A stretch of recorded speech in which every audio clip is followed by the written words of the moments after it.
កាត់ភ្លើងអញរត់បាត់ហើយចោលវា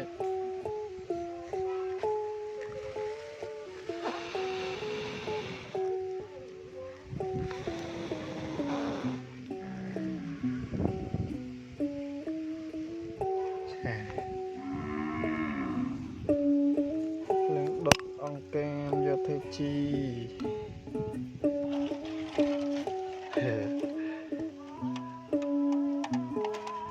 លួយអស់លេង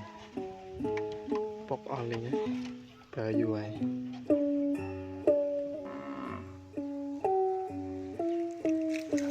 កាមយើងទិញកន្លែងកិនសៅហងកិនសៅមកបេ1000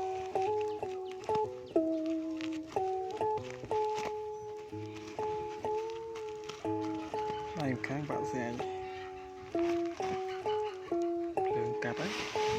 ចាក់វាចូល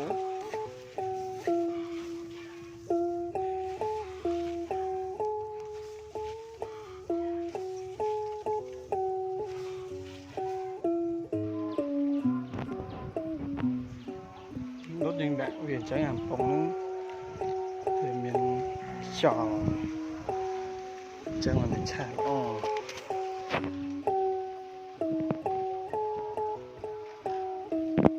ចឹងហើយជាការស្រាច់